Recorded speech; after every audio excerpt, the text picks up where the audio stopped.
Hola, ¿qué tal? Hoy es jueves 26 de agosto. Esta es la segunda clase de la unidad 1 de ICB2 en edición 2021. Con esta clase completamos la unidad 1 y vamos a repasar en base a preguntas, ejemplos de preguntas de parcial, vamos a repasar esta unidad en una clase sincrónica por Zoom mañana viernes. Hoy, más tarde, una vez que subamos esta clase, vamos a dejar disponibles preguntas para que ustedes puedan verlas de antemano y las vamos a discutir mañana y ver un poco las respuestas correctas y por qué son correctas o por qué las incorrectas no son correctas y ustedes siéntanse con libertad para pensar o preguntar lo que quieran sobre esta unidad 1 de ICB2. Hasta luego. Bueno, en la clase pasada vimos los detalles de cómo ocurre la división celular por mitosis y qué queremos decir cuando hablamos del ciclo asexual de la célula.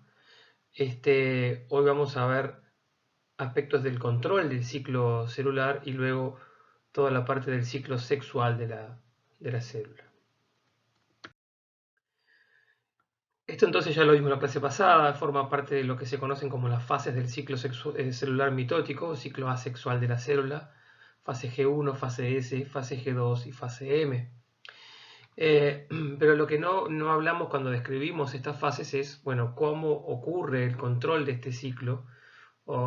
Mencionamos que el control en un organismo unicelular en realidad suele estar dado más que nada por la disponibilidad de nutrientes, pero que en un organismo pluricelular el control es muy importante para que justamente las células se dividan cuando y donde son necesarias.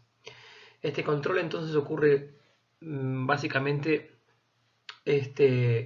por mecanismos tanto internos como externos a la célula. Básicamente lo que en forma de cartoon, digamos, una célula de alguna manera tiene puntos de control. Esos puntos de control van a hacer que la célula, entre comillas, resuelva pasarlos, por ejemplo, pasar de fase G1 a S, o salir del ciclo de división, o simplemente esperar. O sea, hay diferentes puntos de control que van a resultar justamente em, en, en el avance o no de este ciclo celular mitótico. Ustedes, bueno, en el libro está esta analogía que me parece que es bastante útil. Si ustedes utilizan, por ejemplo, un lavarropa, y ustedes el lavarropa se pone con un ciclo, ¿verdad? Se define el ciclo, ese ciclo tiene diferentes etapas. Pongámosle en forma muy simple el llenado del lavarropa con agua, luego cierta movimiento del tambor, centrifugado, etcétera. Pero si ustedes, por ejemplo, ponen el lavarropa y cierran la canilla de agua, hay dos opciones. Una es que el ciclo continúe, entonces la ropa se va a lavar en seco y eso, eh, bueno, probablemente no sea bueno para la ropa. Pero lo que va a pasar no es eso, sino que justamente el lavarropa va a parar el ciclo porque no va a detectar el nivel de agua que requiere para continuar el ciclo. O sea que de alguna manera ese nivel de agua es un control electrónico, físico y electrónico que el lavarropa tiene para avanzar.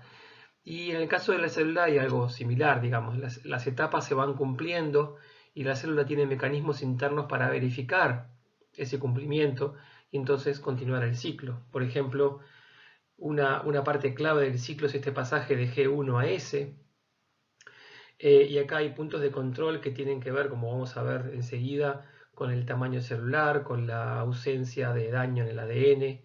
Cuando la célula resuelve pasar a S, entonces se pone en marcha el mecanismo de replicación del ADN. Y eso, como ya dijimos en la clase pasada, es de alguna manera irreversible. O sea, la célula no puede volver atrás una vez que inició la fase de replicación del ADN. Pero luego en G2 hay otros puntos de control, por ejemplo, para ver si el ADN se replicó correctamente. Y esos puntos de control se va a dar o no justamente la entrada en la fase M, o sea, por ejemplo, la formación del uso mitótico que vimos en la clase pasada.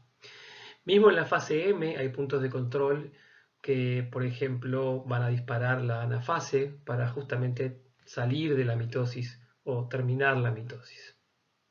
Bien, Estos puntos de control, obviamente, son muchos puntos de control, son muy específicos y tienen todos sus propias particularidades a nivel molecular.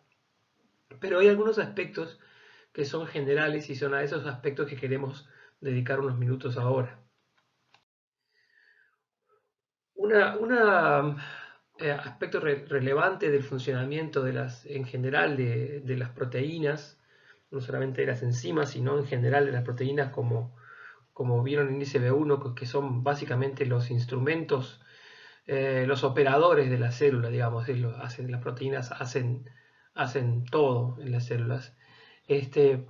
Y mucho de ese funcionamiento de las proteínas, de nuevo, tanto a nivel de enzimas como a nivel de proteínas de otro tipo con otra función, es su estructura, ¿verdad? Su estructura terciaria en particular. Y esa estructura no tiene que ver con enlaces covalentes, sino que tienen que ver con un cierto plegamiento.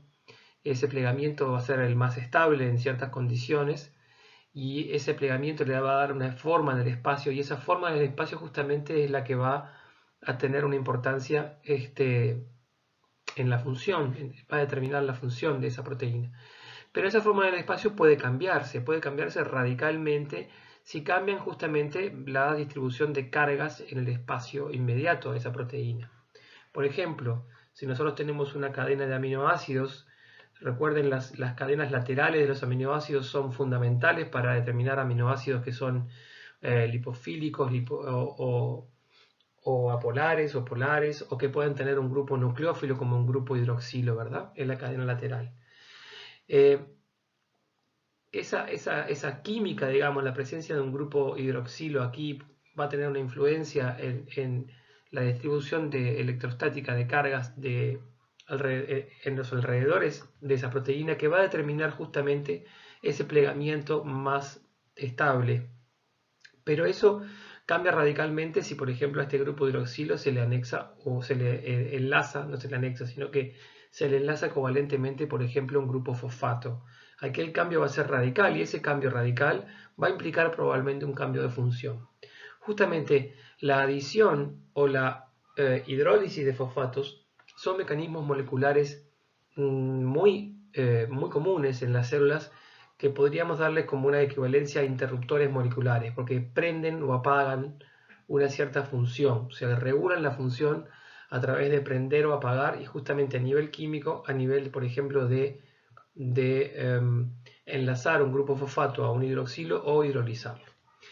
Las enzimas que le agregan un grupo fosfato a un hidroxilo o a un nucleófilo en una proteína se llaman en forma genérica quinasas. O sea, las quinasas no son una única enzima, sino que es un grupo enormemente grande de enzimas que tienen esa descripción general, que son las quinasas, que son entonces las que, aprovechando el fosfato de una molécula de ATP, que tiene 3 fosfatos y después pasa a tener 2, ese fosfato es el que se enlaza covalentemente a un grupo nucleófilo, entonces, de una cadena lateral de una proteína.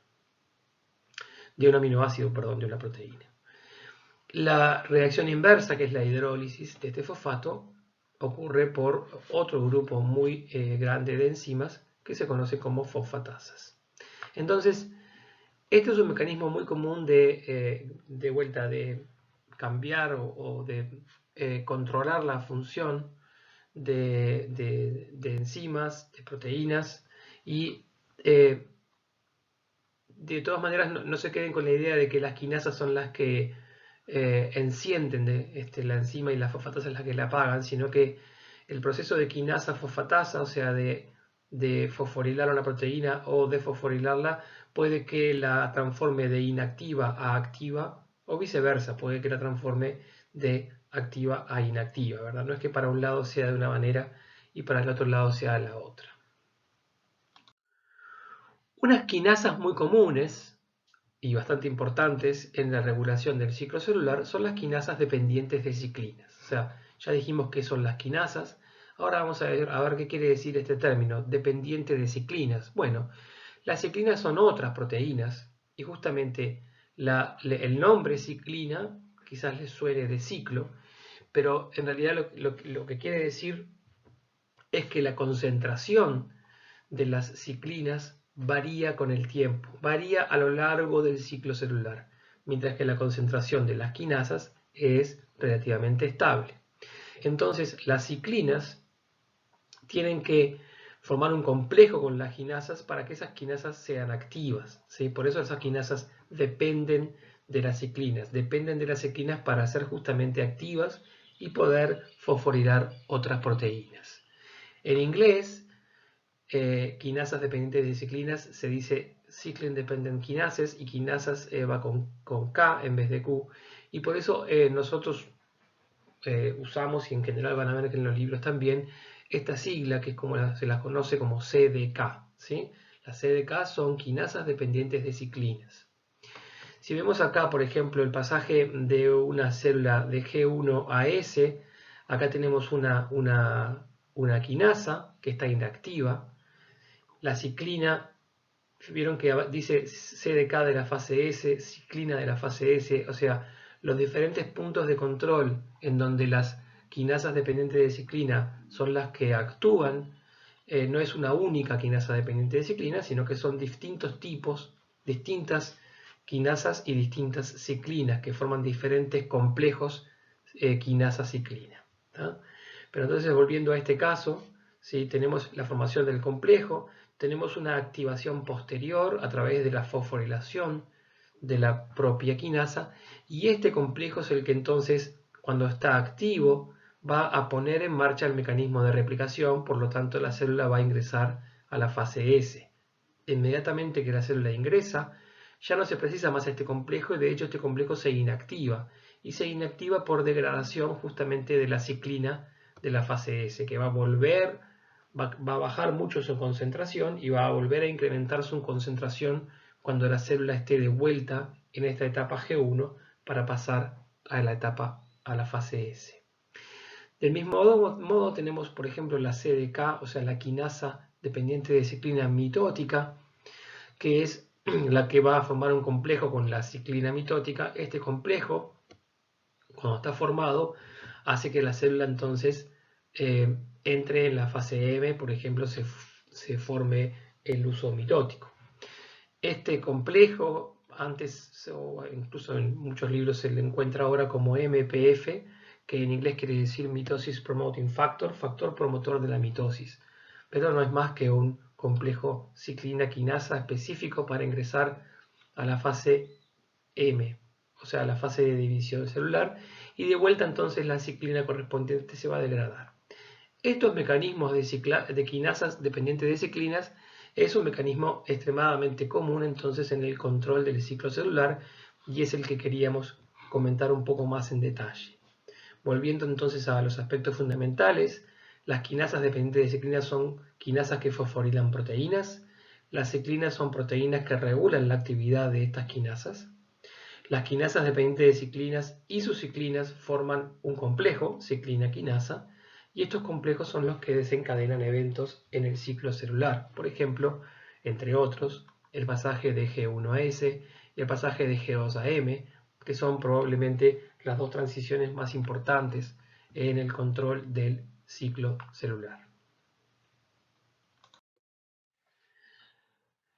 Bien, para ver un poquito más en detalle, aunque simplemente para mencionarlo, es muy común que en estos controles aparezcan como controles redundantes o dobles controles. Esto no es redundante en sí mismo, sino que la célula de alguna manera se asegura, ¿sí?, que estos pasos tienen que darse cuando tienen que darse, y que no hay un descontrol justamente del ciclo celular. Entonces, por ejemplo, en la quinasa que está inactiva se forma el complejo con la ciclina. Este complejo con ciclina, a pesar de que está formado, aún no es activo del todo, sino que tiene que fosforilarse para ser activo. O sea, acá tenemos, este no es el mismo fosfato que la quinasa va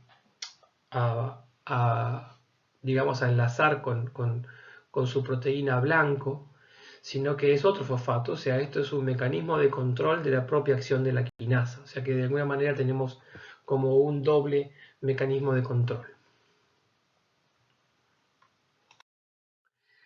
Fíjense acá algunos ejemplos. Acá tenemos el ciclo celular desplegado, G1S, G2M, cómo hay distintos aspectos, tanto antes de la fase S como antes de la fase M, que van a ser, que son comunes en determinar el avance del ciclo celular. Por ejemplo, aspectos que tienen que ver con el entorno extracelular, aspectos internos, por ejemplo, el tamaño celular, aspectos que pueden tener que ver con el DNA, que la célula detecta el DNA dañado. Todos estos controles, ¿sí?, pueden influenciar el pasaje de G1 a S. La replicación incompleta del ADN, nuevamente el tamaño celular inferior al crítico, el DNA dañado, el ADN dañado o no replicado completamente, son distintos aspectos de control, entonces que determinan el pasaje de G2 a M. Es decir, si la célula detecta, por ejemplo, errores a nivel del ADN, al entrar en mitosis, esos errores estarían replicando, ¿verdad? Estarían pasando a las células hijas de la mitosis, y eso es algo que no es algo conveniente para la célula. Entonces la célula que detecta de alguna manera ADN dañado va a frenar el avance del ciclo celular. Y estos puntos de control se vinculan a distintos entonces complejos ciclina-quinasa activados o desactivados para ir dando progreso entonces al ciclo celular. Entonces, estos puntos de control de alguna manera implican frenos a nivel molecular para no dar progreso al ciclo celular, a la proliferación celular. En muchos casos, entonces, el avance del ciclo celular ocurriría por defecto, y lo que ocurre es que hay frenos a nivel molecular que se le imponen a ese avance. Esos frenos se levantan justamente gracias a la acción de estos complejos quinasa-ciclina. En algunos casos eso ocurre de esa manera, no siempre es así.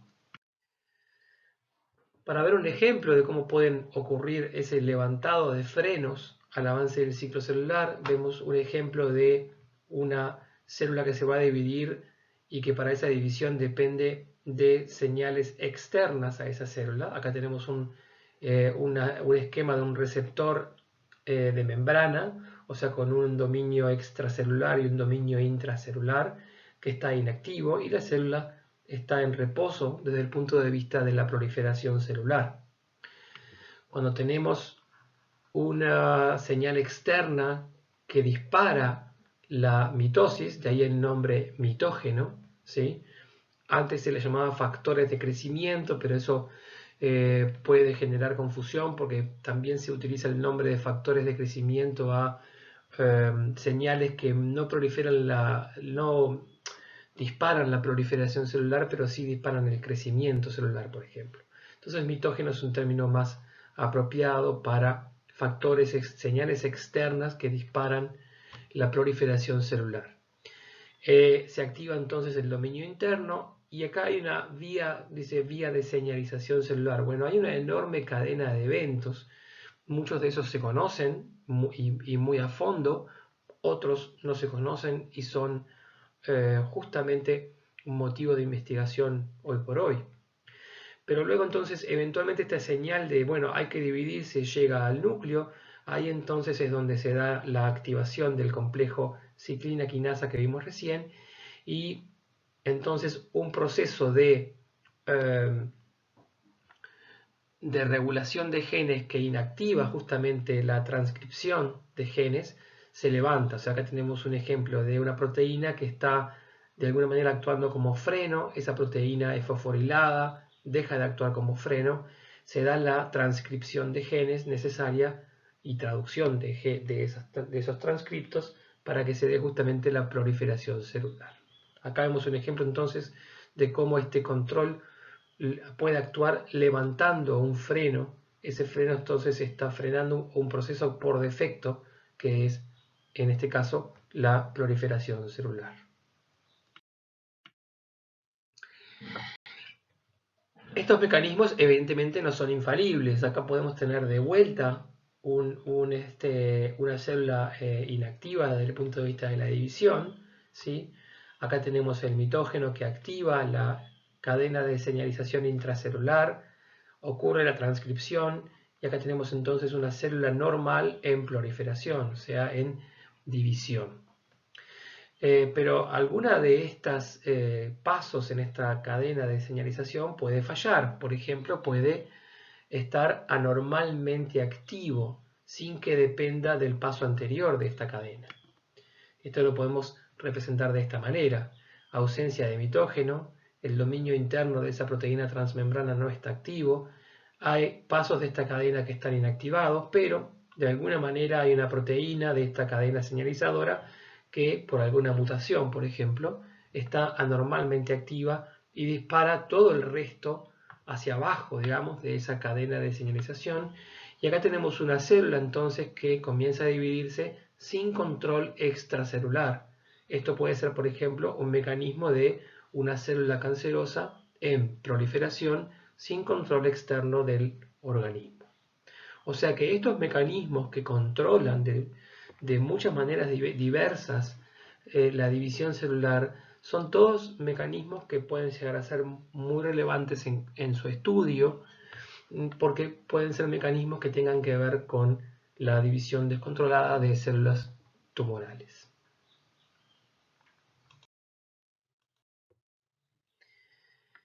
Bien, otro ejemplo de cómo pueden operar los controles del ciclo celular es cuando una célula en G1, por ejemplo, detecta ADN dañado, ¿sí? La célula entonces va a generar, ya ahora no depende de una señal externa, sino que va a generar una cadena de señales internas. Acá los nombres no los tienen que saber, pero simplemente comprender cómo es el proceso. Acá tenemos un control de vuelta que no depende de mitógenos, sino de señales internas a la célula. La detección del ADN dañado activa una cierta proteína. Esa proteína entonces activa la transcripción de un cierto gen.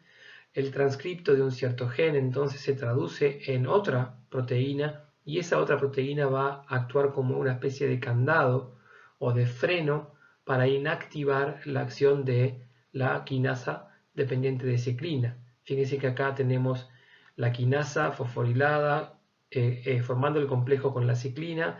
Esto entonces dispararía la división de una célula que tiene ADN dañado.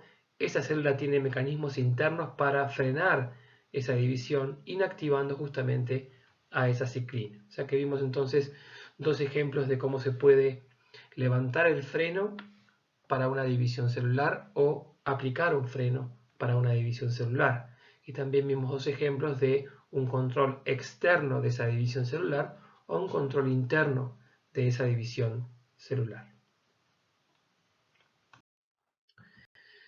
Pero bien,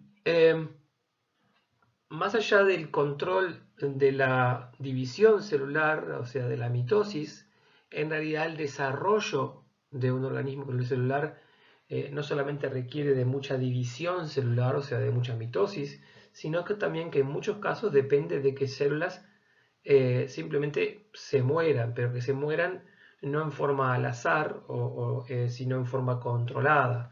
Por ejemplo, hay durante el desarrollo de muchos organismos estructuras muy grandes y con millones y millones de células que van a desaparecer en la fase siguiente de un desarrollo normal de un organismo pluricelular.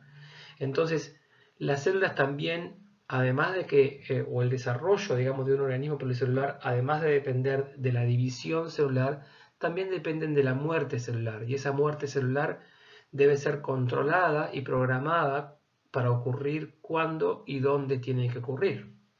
Esa muerte celular programada recibe el nombre de apoptosis y no es una muerte celular cualquiera, digamos. ¿Sí? Las células van a generar, primero es un proceso normal, no es un proceso que dependa de que la célula es de alguna manera dañada, ¿no? Sino que es un proceso normal, que la célula genera la maquinaria necesaria para esa muerte celular.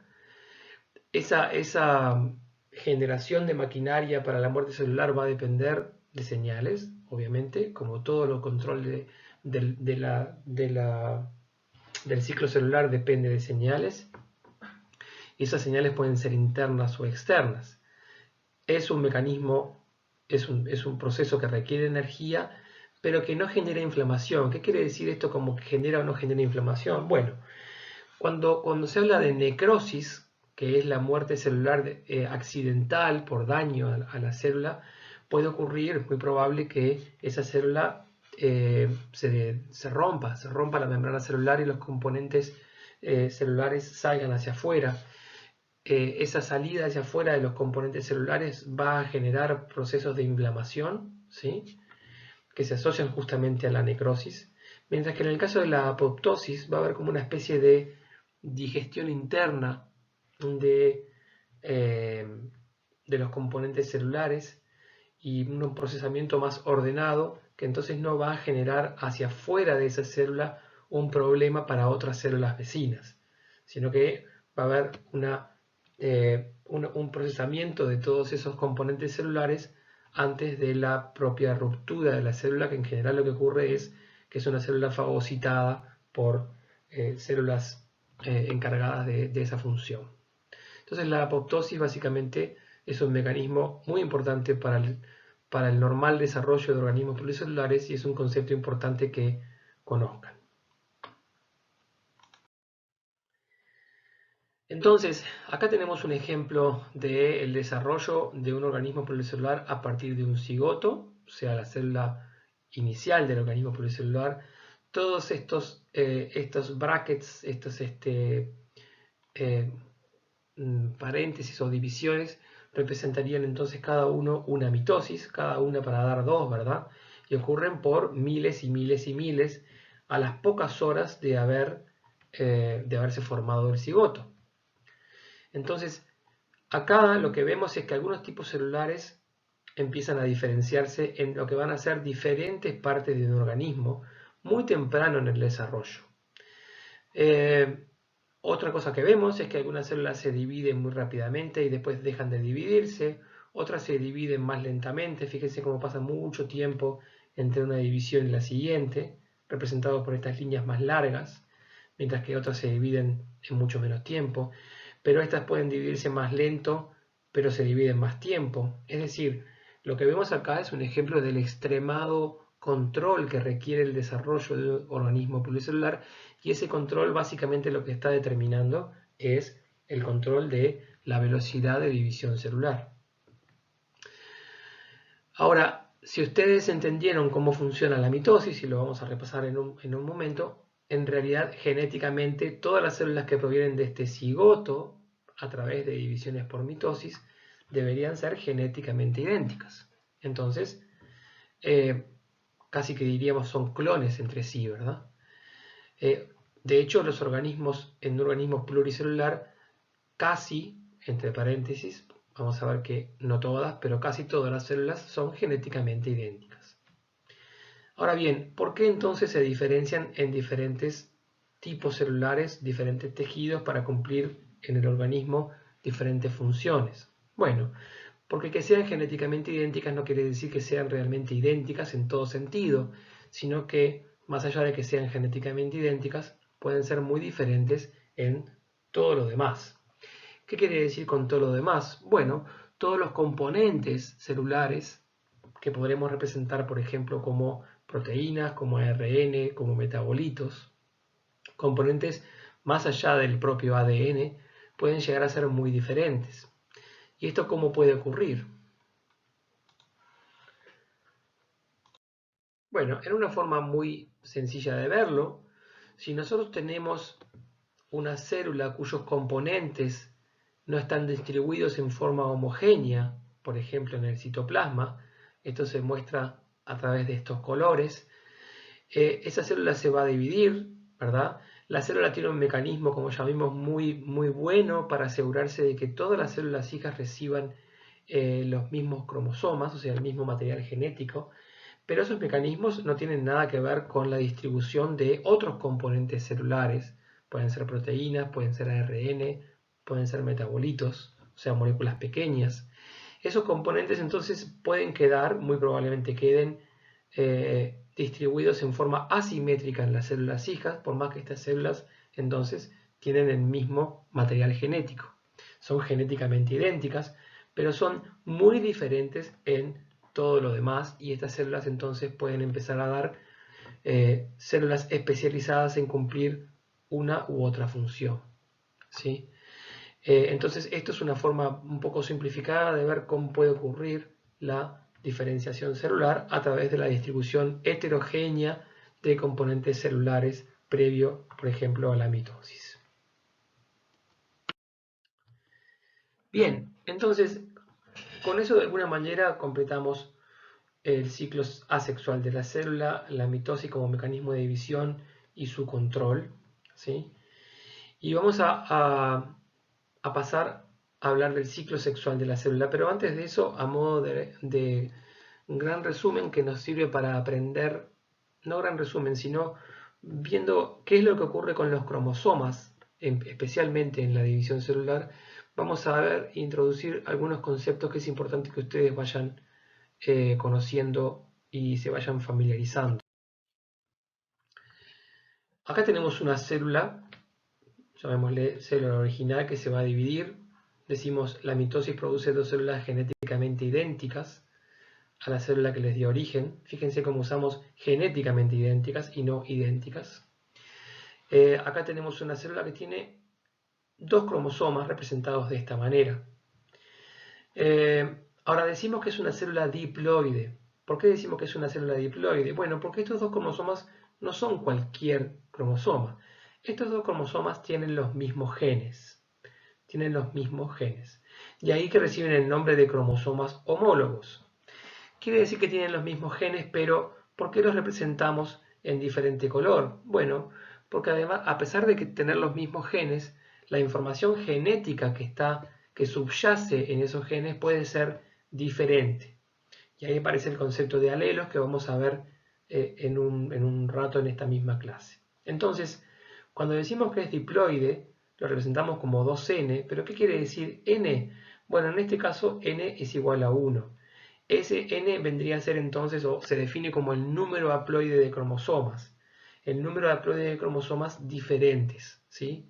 El número haploide de cromosomas diferentes. Y cuando hablamos de cromosomas diferentes, no nos referimos a cromosomas homólogos, sino a cromosomas que tienen diferentes genes, como vamos a ver más tarde cuando hablemos del caso, por ejemplo, del ser humano. ¿Tá? Entonces, ¿de dónde salen en este organismo diploide?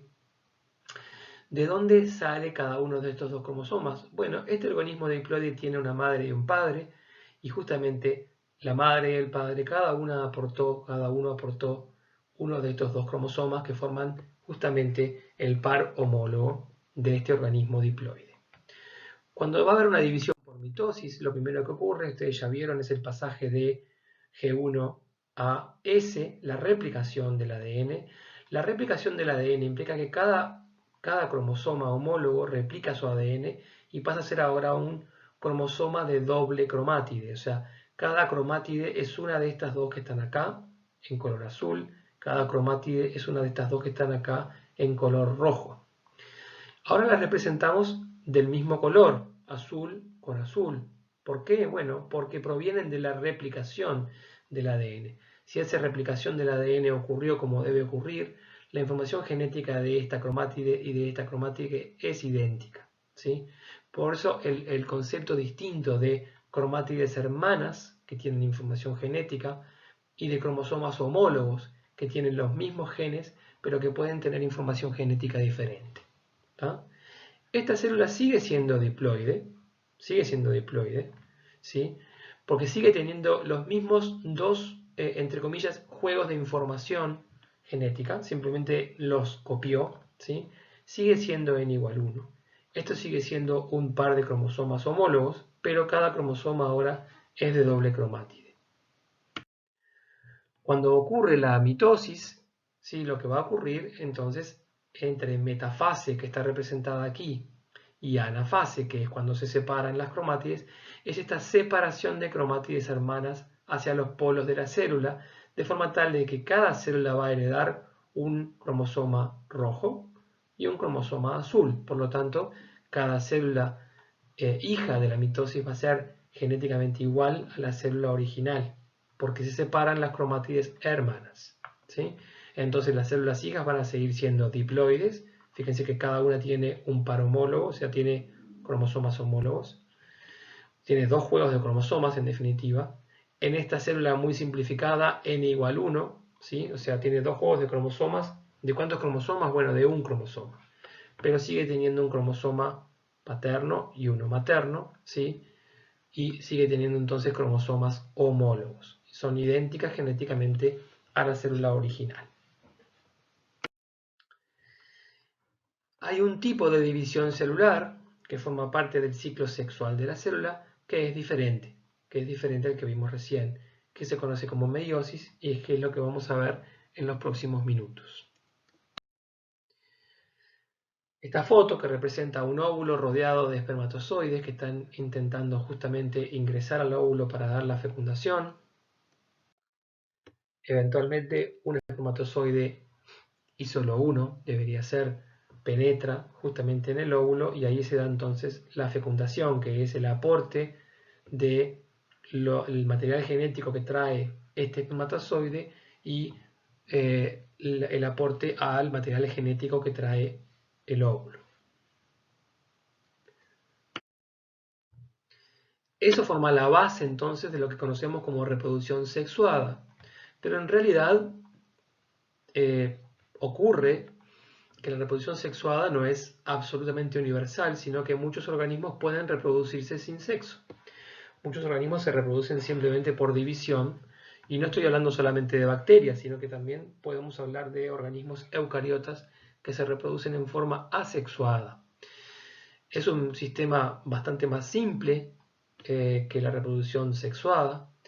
De alguna manera podemos pensar que es más eficiente porque cada organismo me va a producir esos 2, 4, 8, es decir, desde el punto de vista del incremento de una población va a ser mucho más eficiente porque cada organismo me va a dar 2 y a diferencia de la reproducción sexuada en donde cada organismo para dar 2 requiere de otro, por ejemplo, una hembra para dar una progenie requiere del macho, ¿verdad? Entonces ahí desde el punto de vista del avance del tamaño de una población, no es necesariamente el mecanismo más eficiente. Sin embargo, la mayoría utiliza este mecanismo de reproducción sexuada, por lo cual debería tener una ventaja importante. Esa ventaja justamente, ¿sí?, es la mezcla de genomas entre los dos organismos que participan de la reproducción sexuada, es decir, la generación de diversidad genética entre una generación y la siguiente. Entonces, la descendencia que proviene de la reproducción sexuada es genéticamente distinta entre sí y también genéticamente distinta a los progenitores, o sea, a la generación anterior, mientras que la descendencia que proviene de reproducción asexuada es genéticamente idéntica, se producen clones, ¿sí? Y esta es la ventaja, digamos, fundamental de la reproducción sexuada. Vamos a ver por qué. Entonces, podemos ver a la reproducción sexuada como un mecanismo básicamente de generar diversidad a nivel genético. Los genomas de dos individuos que participan de reproducción sexuada son mezclados, recombinados y distribuidos. Acá podemos usar una analogía, digamos, toda la información genética de un organismo lo vamos a poner, por ejemplo, en un mazo de cartas, ¿sí?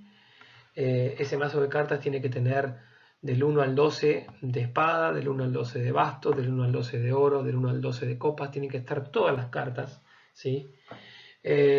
Acá ya podemos aprovechar esta analogía para ver el concepto de diploide o haploide.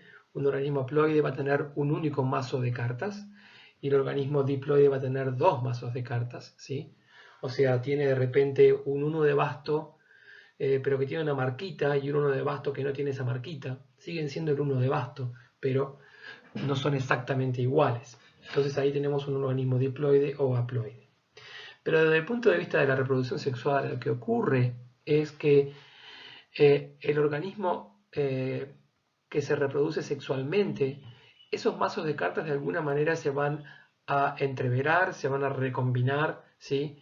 De forma tal que la descendencia va a seguir heredando los mismos mazos de cartas, o sea, va a tener todas las cartas, pero va a tener de repente combinaciones distintas de esas cartas respecto a la generación anterior. Entonces la descendencia va a poseer todos los genes, pero nuevas combinaciones de genes. Y esta generación de diversidad, básicamente lo que es como si una población de organismos tiene plata en el banco, digamos, para lidiar con cualquier dificultad que se pueda presentar. Una progenie diversa va a adaptarse mejor a cambios en el ambiente que una progenie menos diversa. Por otro lado, ustedes ya vieron en SB1 a qué nos referimos cuando hablamos de mutaciones, ¿verdad? Son cambios a nivel genético, a nivel del ADN.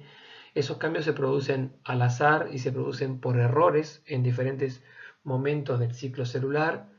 Puede ser durante la división celular, puede ser en otros momentos, y en general son deleterios, son dañinos, pero en muchos casos esos cambios pueden producir una cierta ventaja. Como esos cambios ocurren al azar, bueno, la combinación de distintos cambios que ocurren en diferentes organismos, pero que esos cambios puedan combinarse en un mismo organismo que tenga entonces algún tipo de adaptabilidad mejor, ocurre justamente por la reproducción sexuada y nunca podría ocurrir con reproducción asexuada. Bien, volvemos antes de ingresar en el detalle de la meiosis, vamos a volver a este concepto de ploidía. Cuando hablamos de diploide o de haploide, hablamos de la ploidía de una célula, y esto se refiere a el número de juegos de cromosomas, los juegos de información genética, ¿sí? Acá estamos representando un cariotipo humano, o sea, todos los cromosomas, y ojo, acá no estamos representando, esto es un cromosoma, y este es otro cromosoma, ¿sí? No tenemos que confundir que tendemos a imaginar los cromosomas como pequeñas X, ¿sí? Pero eso no es siempre así. Eso depende si los cromosomas se representan luego de la replicación del ADN y antes de la mitosis, ¿sí? O si se representan antes de la replicación del ADN, van a ser cromosomas de una única cromátide, que es lo que se representa acá. ¿Qué estamos representando entonces aquí donde dice 1? Estamos representando un par homólogo. Son dos cromosomas 1, dos cromosomas 2, dos cromosomas 3, dos cromosomas 4. O sea que tenemos dos juegos de información, dos cromosomas para cada uno, para el 1, para el 2, para el 3, etc. ¿Sí?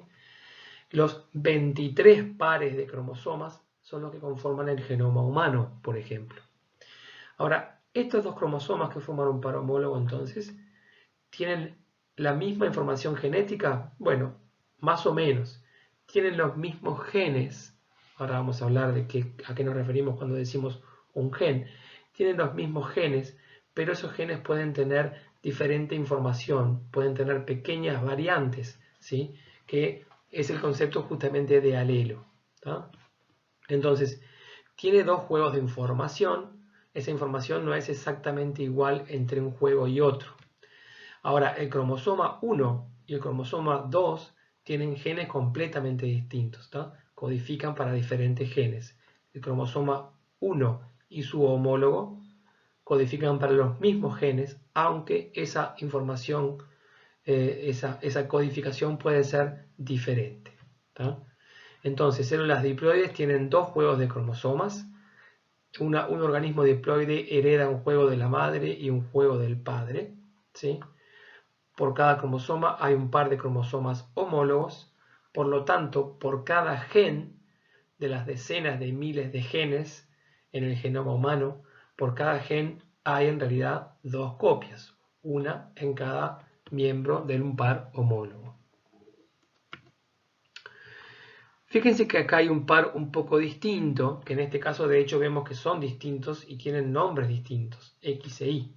Bueno, estos son los cromosomas sexuales. Los cromosomas sexuales en general en las especies van a diferir entre machos y hembras. Entonces, los cromosomas sexuales difieren entre machos y hembras, mientras que los otros cromosomas, que se conocen en forma genérica como autosomas, no son diferentes en machos y hembras. Esta diferencia en cromosomas sexuales determinan justamente el sexo. Esa determinación del sexo, vamos a ver en la unidad que viene, no es universal, no es siempre igual en diferentes especies. En el caso del ser humano, como seguramente ustedes ya hayan escuchado, XY es el hombre, XX es la mujer. Entonces, XY realmente no es un par homólogo. Hay genes distintos en este cromosoma que en este cromosoma. No es realmente un par homólogo en el caso del hombre ser humano, y por eso hablamos de que en el caso del ser humano el hombre es el sexo heterogamético, porque el par de cromosomas sexuales es diferente, no es un par homólogo. Vamos a ver ahora que en el caso de la mujer sí es un par homólogo, lo vamos a ver en unos minutos. Ahora bien, cuando mostramos cada cromosoma en la diapositiva anterior, estamos mostrando en realidad, bueno, si lo representamos solamente desde el punto de vista del ADN, cada cromosoma, básicamente es una secuencia de genes que van a aparecer en un cierto orden, varios miles de genes por cromosoma, y los genes no se ubican en cualquier lugar, los genes tienen su lugar en el cromosoma, y ese lugar en el cual se ubican se conoce como locus, o sea, el locus es el lugar físico donde está el gen. Por ejemplo, el gen A puede estar en la posición 130 y 530, por ejemplo, para decir números cualquiera, en ese cromosoma, no está en cualquier lugar, ¿sí? Entonces el locus, el plural es loci, a veces se pronuncia loci. El locus entonces es el lugar físico en el cual se ubica un gen en un cromosoma. Esta representación de los genes es un poco simplificada, pero los efectos que vamos a hablar sirve igual. Entonces, en el caso de un organismo diploide, tenemos, por ejemplo, el cromosoma 1 materno, el cromosoma 1 paterno. Decíamos que tienen los mismos genes, fíjense, y en el mismo lugar, ¿verdad? Porque son cromosomas, esto estamos representando dos cromosomas homólogos, el gen A, el gen B, el gen C, el gen D y el gen E. Ahora, también decíamos que los homólogos pueden tener información que sea un poco diferente. Y ahí aparece el concepto entonces de alelos. Las dos copias de cada gen no siempre son idénticas entre sí, ¿tá? Ese es el concepto de alelos. Fíjense como en el gen B tenemos acá el color relleno, digamos, y acá tenemos rayitas para indicar que son distintas. Pero no así en el gen C. En el gen C es el mismo alelo, en el gen D vuelven a ser distintas. Entonces para cada gen, ¿sí?, puede haber que tengamos alelos diferentes o que tengamos el mismo alelo, ¿tá? Entonces, en el caso, por ejemplo, del cromosoma 1 paterno y 1 materno, de este par homólogo, ¿sí?, tienen el mismo alelo para los genes A, C y E, y alelos diferentes para los genes B y D. Por lo tanto, se va a decir que ese organismo, ese individuo, es homocigota para los genes A, C y E, porque tienen el mismo alelo, y heterocigota para los genes B y D, porque tiene distintos alelos. Por lo tanto, el concepto de homocigota y heterocigota no aplica a un individuo entero o a todo el genoma de un individuo, sino que aplica a cada gen en particular. Ahora bien, cuando decimos gen, ¿a qué nos referimos con gen? Bueno, un gen básicamente puede definirse como una porción del ADN que se asocia a una cierta función. Muy en general podemos decir que es una porción del ADN que codifica para una cierta proteína, ¿sí? Y esa proteína entonces se puede asociar a una cierta función. Ese es el concepto de gen. O sea que mucho de la definición del gen se asocia desde el punto de vista funcional a que codifican para una proteína. Genes que se presentan como alelos distintos, por ejemplo en este caso, pueden entonces codificar para proteínas que de repente cumplen la misma función pero con una pequeña variabilidad, ¿sí? Porque tienen una pequeña variabilidad en la secuencia de aminoácidos que está codificada en cada uno de estos alelos, ¿sí? O sea que ahí tenemos un efecto de que alelos distintos pueden generar una variación en la función de las proteínas codificadas en estos genes. Fíjense acá un ejemplo del gen B, por ejemplo. Acá tenemos la secuencia, esto lo vieron, se acuerdan en ICB1, la secuencia de nucleótidos, la secuencia de bases, digamos, que van a determinar justamente la información genética. Varios cientos de bases pueden formar entonces la información de un gen. Todas estas bases son exactamente las mismas en el gen B del cromosoma 1 paterno y 1 materno, excepto por esta base que está acá, que es diferente. ¿Cuán importante puede ser esa base? Bueno, puede ser muy importante o puede ser muy poco importante. Pero estrictamente, ¿sí? Ya en este caso estamos hablando de que son alelos diferentes. De repente puede haber un alelo y otro alelo que difieran mucho en estas secuencias de bases o que difieran muy poco. Y de repente de vuelta, esta diferencia puede ser importante desde el punto de vista de la proteína que va a estar codificada y desde el punto de vista de su función, o puede no ser para nada importante. Estas pequeñas diferencias, esta diapositiva ya la vieron en ICB1, fíjense cómo todas las diferencias, por lo menos a nivel genético, ¿sí? En el ser humano, todas las diferencias de características en el ser humano dependen de una variabilidad del 0,1%, es decir, una base cada 1000. O sea que la enorme mayoría de las bases de las secuencias de nucleótidos, como vimos en la diapositiva anterior, son iguales, ¿sí? Pero hay cierta variabilidad, aproximadamente del 1 por 1000, que genera una enorme diferencia. Vamos a ver después que en realidad muchas de estas diferencias no son tanto o necesariamente a nivel genético, sino que hay también otro tipo de influencia a nivel epigenético, o sea, por encima de los genes, que también puede generar diversidad. Bien, ahora, si en la reproducción sexuada se combinan los genomas de los dos padres, ¿por qué la ploidía, o sea, el número de juegos de cromosomas, no aumenta en cada generación? ¿Verdad? Si yo tengo dos mazos de cartas y la persona con la que me voy a reproducir tiene otros dos mazos de cartas, la progenie va a tener 4 mazos de cartas. O sea, la cantidad de juegos de información va a aumentar en cada generación. Pero eso no es lo que ocurre. La ploidía no aumenta en cada generación. Por lo tanto, tiene que haber algún mecanismo, ¿sí?, para reducir la ploidía antes de que se dé la reproducción sexuada. Ese mecanismo justamente es la formación de gametos, que son los encargados justamente de la reproducción, son las células especializadas encargadas de la reproducción sexuada, y necesariamente tiene que haber una reducción de la ploidía en esa formación de gametos. Fíjense que acá estos gametos se representan justamente como medias esferas, que son, cuando se juntan, forman una esfera completa, que es un cigoto, ¿verdad? Entonces, ese mecanismo justamente es ese mecanismo de división particular que reduce la ploidía, es lo que se conoce como meiosis, y es un tipo de división que tiene algunas características diferentes de la mitosis y que lo vamos a ver en los próximos minutos. Entonces, dos gametos, cada uno con la ploidía reducida, van a formar un cigoto. Por ejemplo, en el caso del ser humano, este cigoto es diploide, ¿sí? Y ese cigoto por mitosis va a dar lugar, por mitosis, a un organismo pluricelular.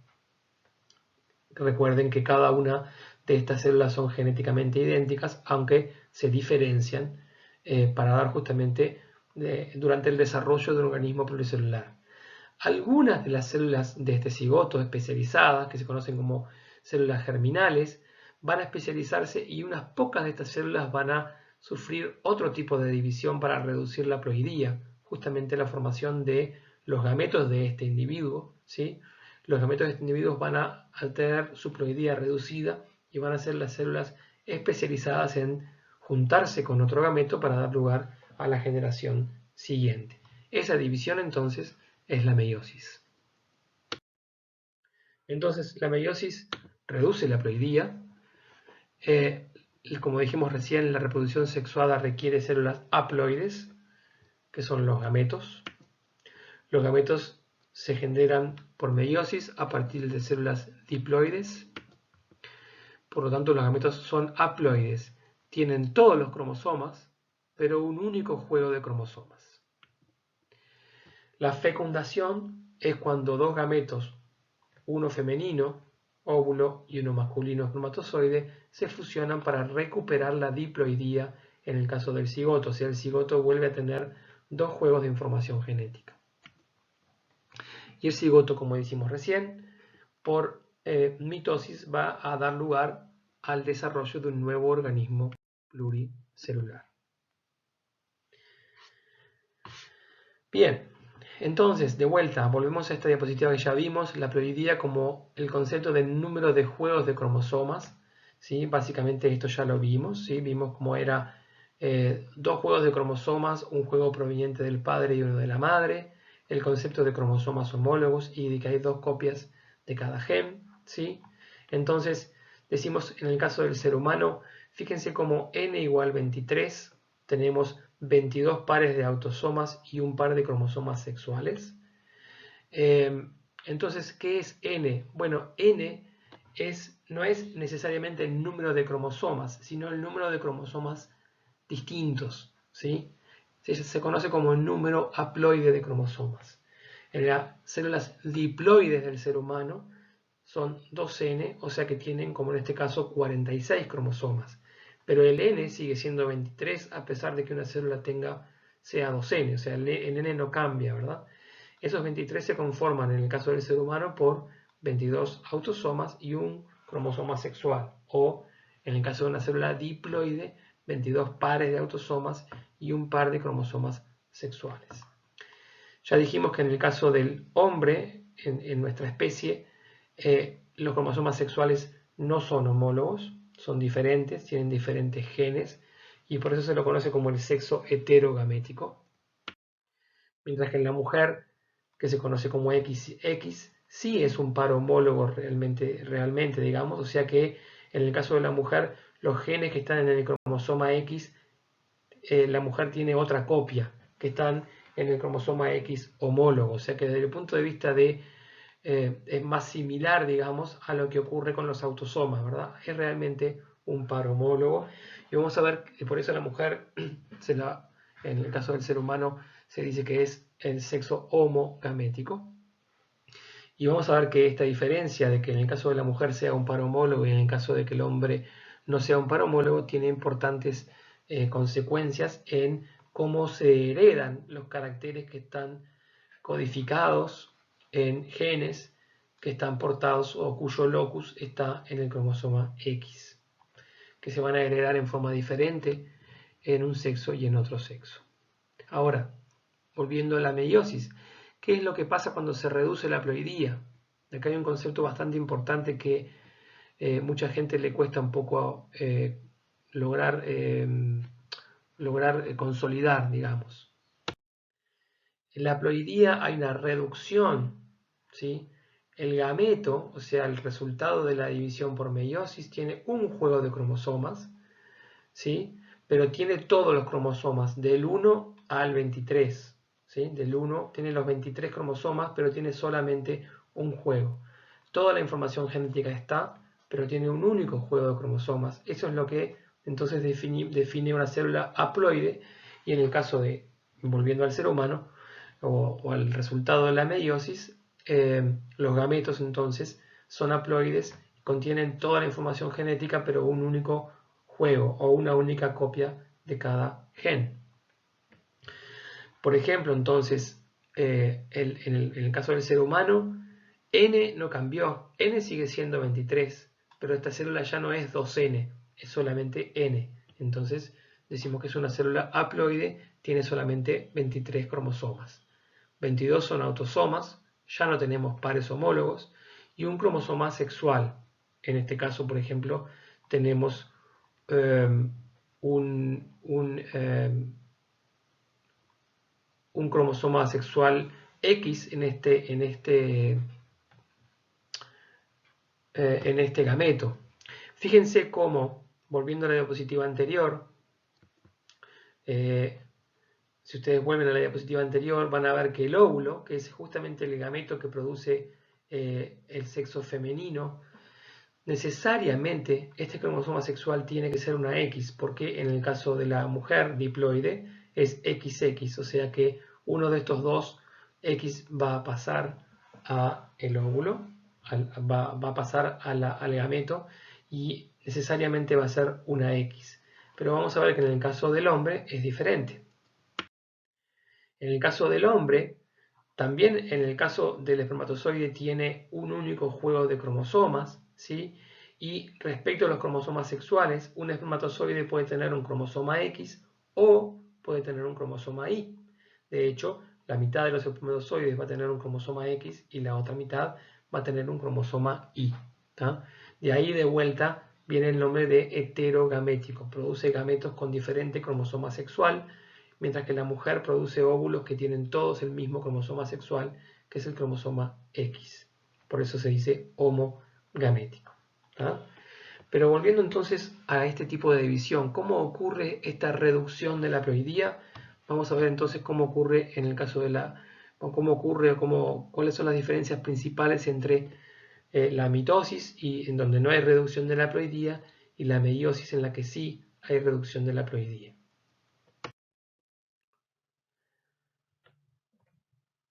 Repasemos, bueno, no repasemos, sino que veamos un caso análogo a lo que vimos antes, una célula N igual 1 diploide. Acá tenemos la replicación del ADN.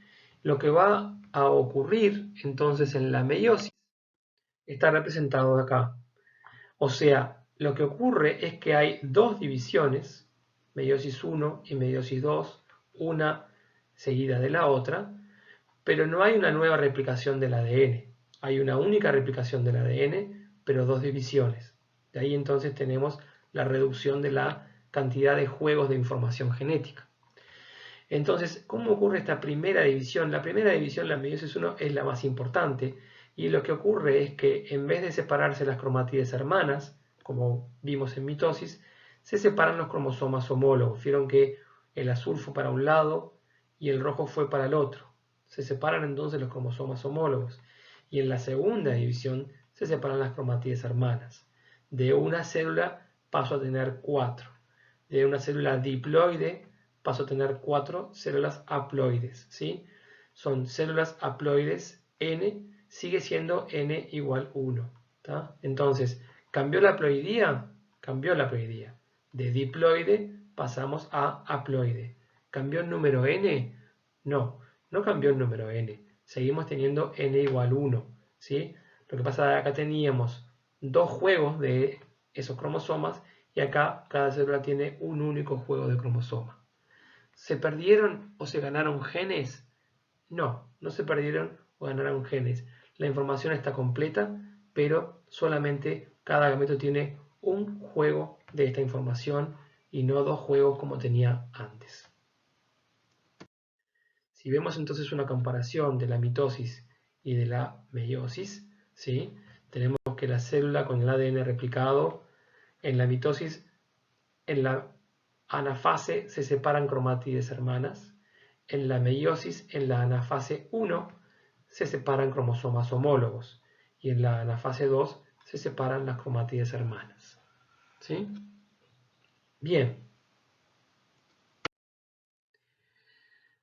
Ahora, si lo vemos desde el punto de vista de lo que ocurre, por ejemplo, en la metafase de la mitosis y la metafase 1 de la meiosis, acá tenemos una célula un poco distinta. Ustedes pueden hacer el ejercicio de pensar cuál es el N de esta célula y si es haploide o diploide. Para eso pueden pausar el video, pensarlo un poco, yo lo voy a contestar. Esta es una célula diploide, tiene un cromosoma más cortito acá, paterno 1, materno 1, o sea que tiene dos juegos de información genética. Materno 2, un cromosoma un poco más largo, representado en forma un poco más larga. Paterno 2, dos juegos de cromosomas. ¿Cuál es el número N?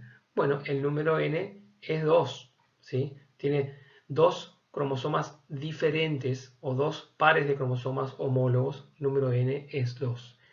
Esta es la placa metafásica, esta es la metafase de una mitosis y esta es la metafase de una meiosis. Fíjense cómo los cromosomas homólogos, que en el caso de la meiosis se asocian entre sí, ¿sí? Se asocian entre sí, En el caso de la mitosis, el comportamiento de los homólogos es independiente uno de otro.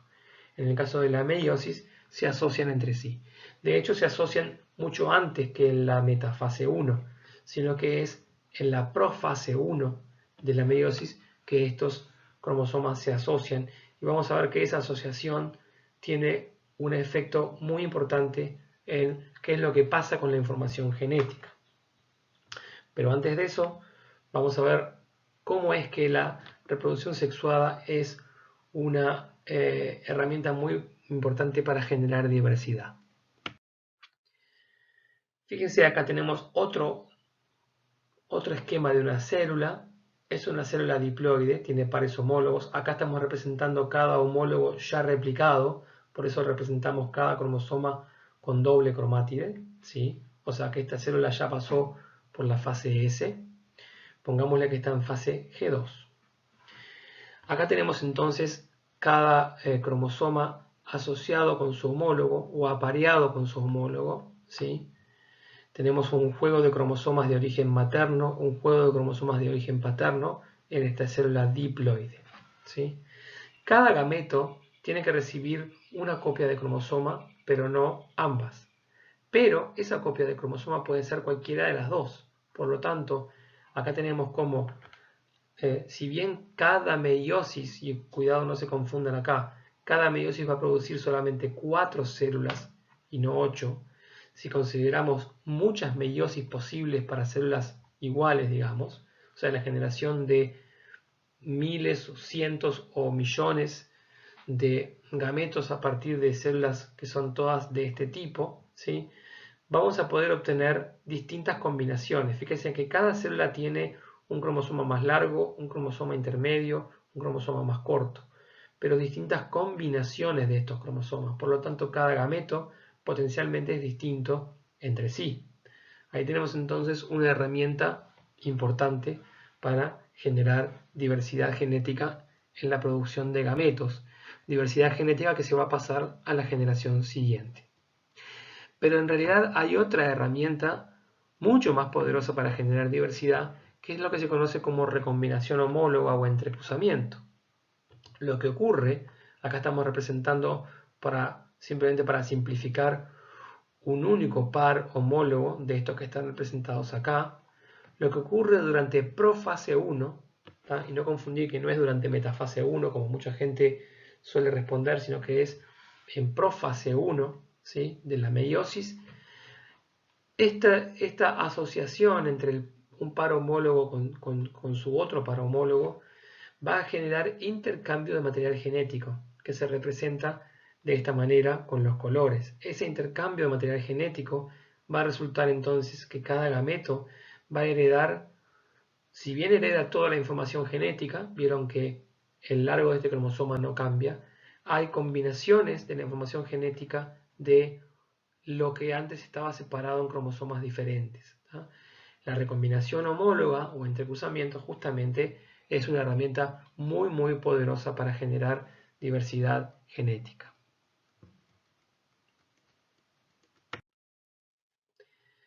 Para verlo de otra manera, acá tenemos, o digamos, acá estamos representando ya no el cromosoma solo, sino el cromosoma con dos genes cualquiera, A y B, podemos llamarle.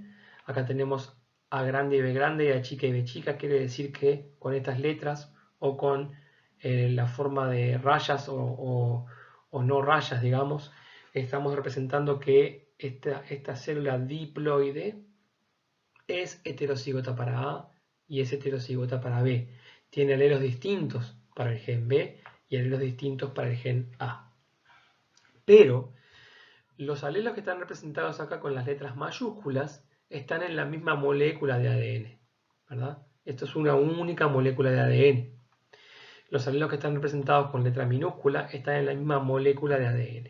Entonces, esto en principio, si no existiera la recombinación homóloga, estos dos pasarían a gametos distintos, pero seguiríamos teniendo las mayúsculas juntas y las minúsculas juntas. Lo que permite justamente la recombinación homóloga es que se mezclen lo que son este color rojo o este color azul en un mismo cromosoma. Ahora tenemos una nueva molécula de ADN, ¿sí? Que es la recombinación de las anteriores, ¿sí? No perdió ni ganó genes, pero ahora una de estas mayúsculas está junto con la minúscula porque hubo un entrecruzamiento en este punto donde se intercambió la información genética, ¿tá?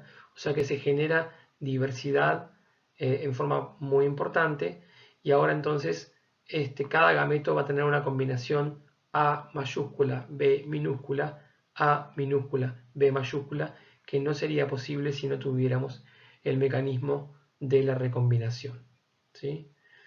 Muy bien. Para verlo ahora en el mismo esquema que utilizamos antes, acá tenemos un organismo diploide, una célula diploide, ¿sí? Acá tenemos un cromosoma y el cromosoma homólogo. Ya vemos que para algunos genes, como vimos antes, es homocigota, el alelo es el mismo, para otros es heterocigota, homocigota, heterocigota, homocigota. Entonces, el resultado de la meiosis con recombinación, fíjese cómo representamos con el color rojo o azul que hubo una recombinación de ADN, y ahora tenemos este gen A con su alelo, gen B con su alelo, gen C, pero este alelo del gen C estaba en el otro cromosoma y ahora está en el mismo, ¿verdad? O sea que hubo una recombinación de la información genética, ¿sí? Y eso entonces en cada gameto, que esto representa un gameto haploide, esto representa otro gameto haploide, tenemos una nueva combinación de genes o de alelos para esos genes.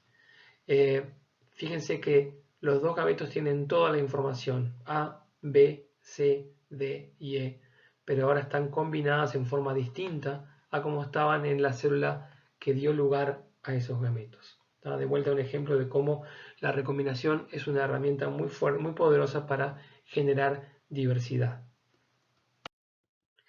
Desde el punto de vista de lo que ocurre a nivel de la célula, con un buen microscopio esto puede observarse. Acá tenemos entonces cromosomas homólogos replicados, ¿sí? Y están asociados entre sí, acá están los centrómeros de esos cromosomas. En diferentes puntos se juntan más estrechamente, esos puntos se conocen como quiasmas, ¿sí? Y es aquí donde ocurre básicamente un corte y pego, digamos. Corto el ADN, lo doy vuelta y lo pego. Cuando digo lo doy vuelta me refiero a que, digamos, la secuencia que venía en un mismo cromosoma se corta, ¿tá? Y un trozo se pega al otro lado, con lo cual entonces esto se representa con estos colores, ¿sí? Vamos a tener ahora que este cromosoma que viene todo rojo se va a continuar con un pedazo azul una vez que se separen en anafase 1 estos dos cromosomas homólogos.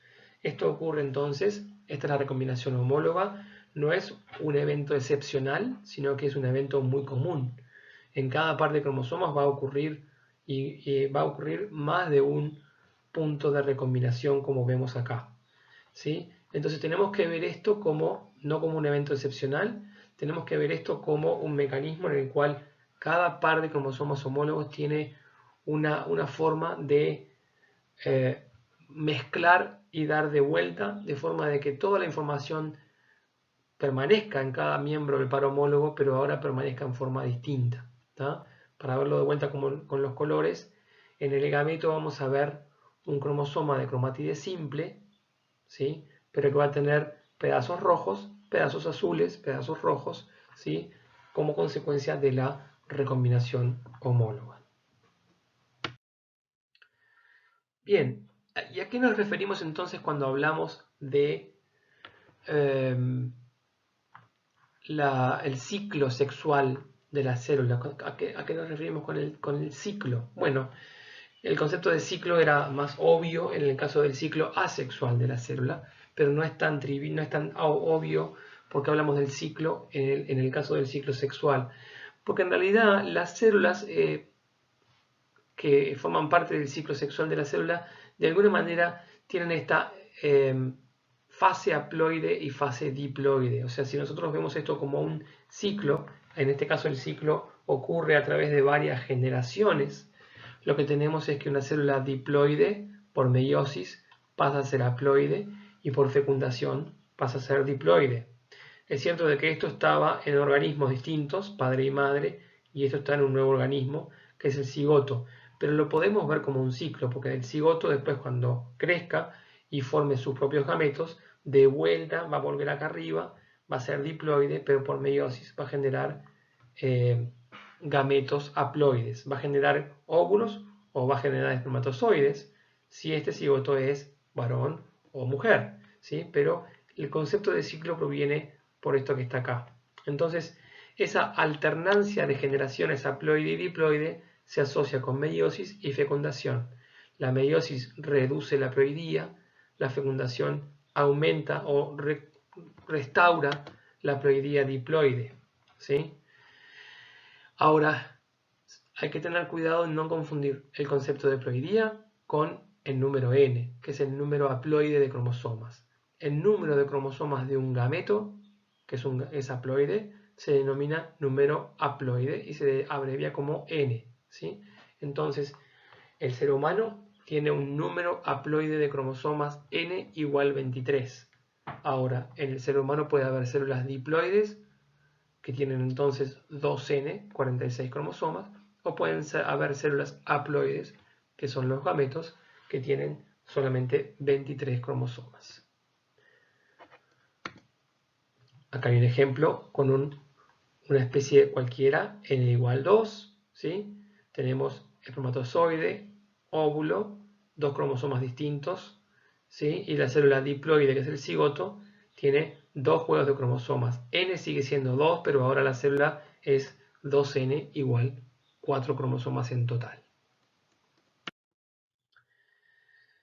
En el caso del ciclo sexual del ser humano, entonces, la mayor parte de las células y la mayor parte del tiempo, las células son diploides. O sea que esta alternancia del ciclo sexual diploide-haploide, en el caso del ser humano, tiene de alguna manera está dominado por la diploidía y la fase haploide solamente está formado por células especializadas que son los gametos, ¿sí? Y por de alguna manera menos tiempo. Pero en otras especies eso no es así, puede ser de hecho completamente al revés. Por ejemplo, puede ser la fase diploide puede ser muy breve, solamente representada por el cigoto. El cigoto ni bien se forma, es diploide, por meiosis va a dar lugar a células haploides, que son la mayor cantidad de las células y la mayor parte del tiempo. Hay muchos entonces organismos eucariotas unicelulares que tienen esta característica, y es que la mayor parte de su ciclo son células haploides y una pequeña parte de su ciclo son células diploides. Entonces, la meiosis puede ocurrir en diferentes momentos del ciclo y la fase haploide puede ser breve, como en el caso del ser humano, o puede ser la mayor parte del ciclo. Lo que sí se va a dar es que todos alternan meiosis con fecundación, y eso hace que se alternen la fase haploide y diploide de las células.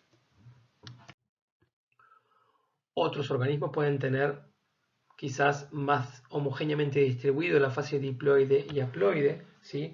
Puede haber esporas que por mitosis dan lugar a un organismo pluricelular, pero todo haploide, ¿sí?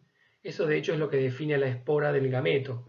El gameto, para dar lugar a un nuevo organismo pluricelular, tiene que juntarse con otro gameto para dar la fecundación. La espora haploide, producto de la meiosis, para dar lugar a un nuevo organismo, por mitosis va a dar lugar a un nuevo organismo haploide pero pluricelular.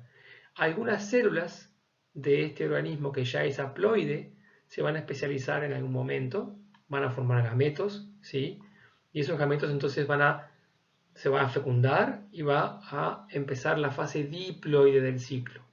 Eventualmente en esta fase diploide va a ocurrir entonces algunas células especializadas que por meiosis vuelvan a dar células haploides, que son las esporas. Por eso es que se habla, por ejemplo, de una meiosis gametofítica en el caso del ser humano, porque da lugar a gametos, o meiosis esporofítica en el caso de algunas plantas, por ejemplo, porque dan lugar a esporas.